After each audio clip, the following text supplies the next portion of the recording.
Chrissy the link to be able to go and order more if you want to choose. But there are some there, and certainly take the copies, the ones that we had, feel free to take those as well. Any of those are fair game here. I wanted to give you a few different updates, some of the stuff, different stuff that's happening at DPI. Some of it's related to GT, some of it is not. The first one I wanted to talk about is, so the Javits grant that I've been talking about, and what kind of drove a lot of this work, we are wrapping that up as of May 1st. The good news is we're also going to be spending down nearly every cent of it. I am trying real hard to do that, because we don't like to give money back to the feds. And frankly, they don't want it back, because it doesn't look good for them. So that's exciting. My next step after that is certainly pulling together, doing the full report that we need to do for the feds, and then kind of taking stock and saying, okay, where are we going next? How do we want to move forward with this work? And I'm excited to have the opportunity to have a little downtime and try to start thinking through that. Some different things that I wanted to share. So on the DPI website, any of the DPI websites, dpi.gov, you just type in gifted. I usually try and put in different scholarship, internship type information here.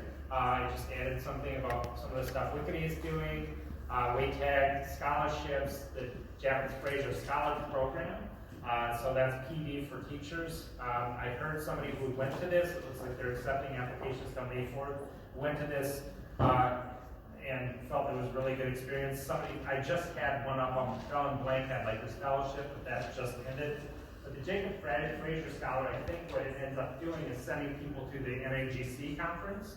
This year it will be in Orlando, so these scholars get an opportunity to spend some more time there and learn and kind of dig in.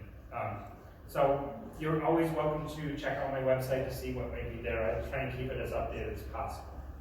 One of the other things I wanted to make you aware of is on the DPI webpage, in the past 6 months or so, we started a new thing called the Competitive Grant Inventory. So if you just go to the search and type in grant, even if you don't remember the exact name, this Competitive Grant Inventory is where we're tracking all the different grants that DPI may have available.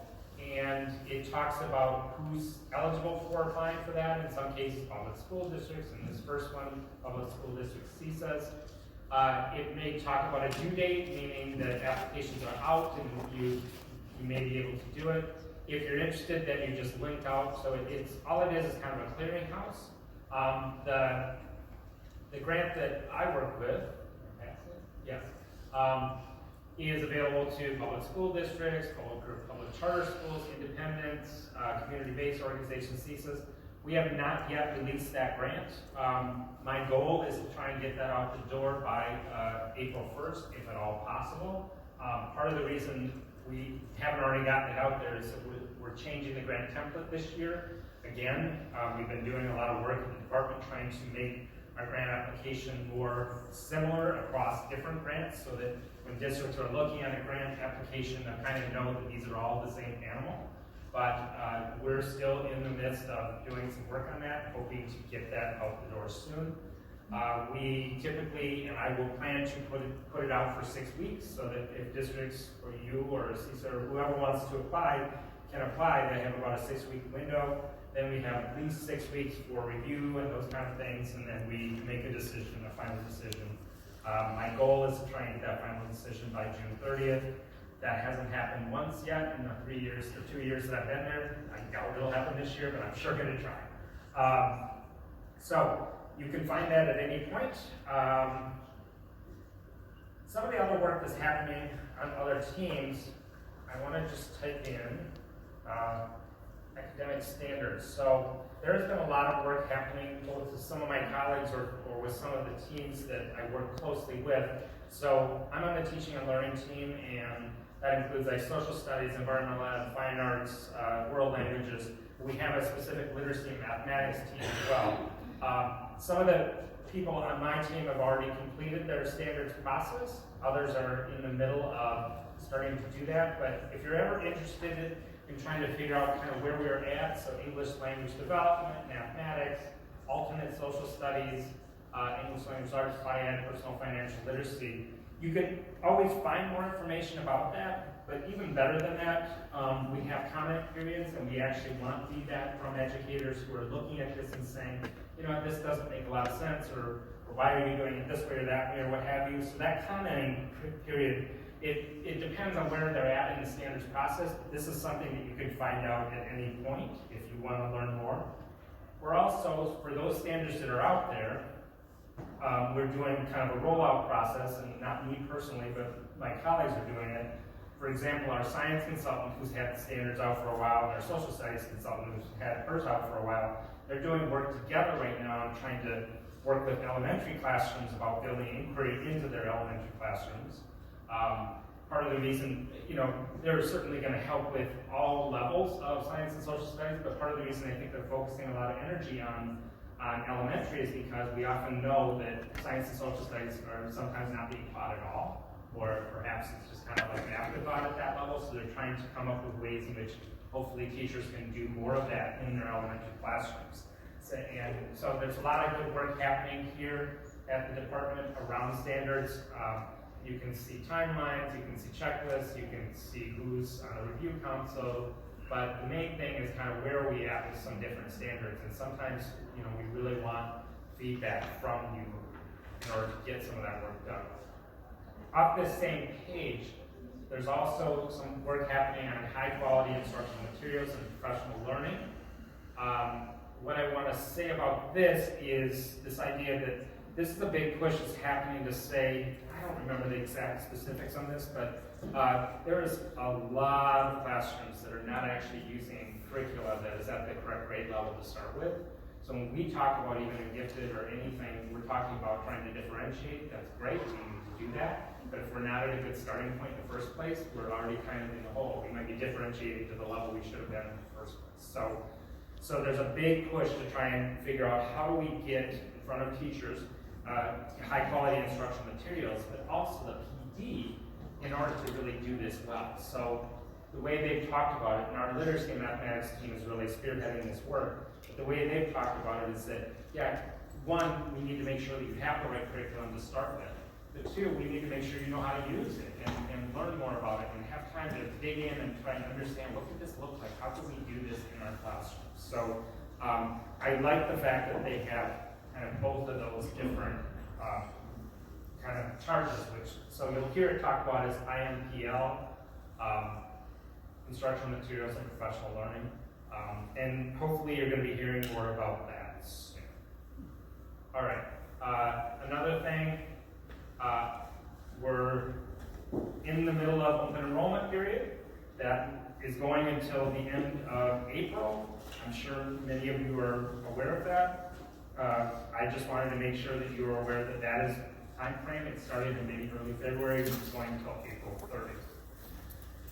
30th. Some of the other work that we're doing at the department is what at least some of us are calling de-siloing, and I'm not entirely sure if that's a real word, but and the idea is that we need to work more across our teams and talk with our colleagues and try and figure out ways in which we can make things a little easier for you and package things maybe differently and have some of the conversations that we want you to be having at the building level or district level, but we're not always walking our own walks. So an example of that is family engagement. That's one of the areas that I've spent a lot of time on myself because I think it's really critical. You know, certainly some of that is really required based on our administrative code, but frankly, it's just the right thing to do any way we can. So I've spent time even doing a book study with a group of educators around family engagement. I have been working with our colleagues on the title team and a little on our special ed team, trying to understand more about what is it that they're expecting of schools and how are they expecting them to do that work so that we can have a better chance of having a more coherent message. We're always working around issues of equity and trying to think about how do we actually push equity in the work we're doing, and again, trying to do this more across teams whenever possible. So we're doing a lot of work like that. But it's hard because, frankly, everyone's busy. But I always say, if I can literally walk across the hallway and not know the work of that team because they are literally kind of in their own little world, and I'm in my own little world. So we have to break that down where we can. So we'll continue to do some of that work. The other thing I wanted to talk about is, part of my job is working with gifted and talent, of course, but also I work with advanced placement and with our international baccalaureate schools. With advanced placement, some of the stuff that's been happening lately is I formed a work group with different district representatives to try and say what is working in your schools to increase access and success, and what maybe is an area of weakness, or what are things that we can do, what can we learn from each other. So this work group has been going for 8-9 months, something like that. We don't have any solid recommendations that we put out to the world yet, but one of the things we're trying to do is address the fact that we have disproportionality in AP as well. So you will see who is or isn't taking these courses. We need to do a lot more work in that area. And frankly, part of the reason I'm pushing it too is that in many school districts, AP is the gifted program at high school. Not saying that's the right thing, but that is what's happening. So that means, in my mind, is we have to make sure that we are increasing access and success, but certainly trying to get more kids in the door. And some of that is about changing mindsets. And some of it's about changing structural things, like, well, you can't get into you can't get into AP class until you have this GPA, or this, and this. And sometimes that's just literally ruling kids out of this.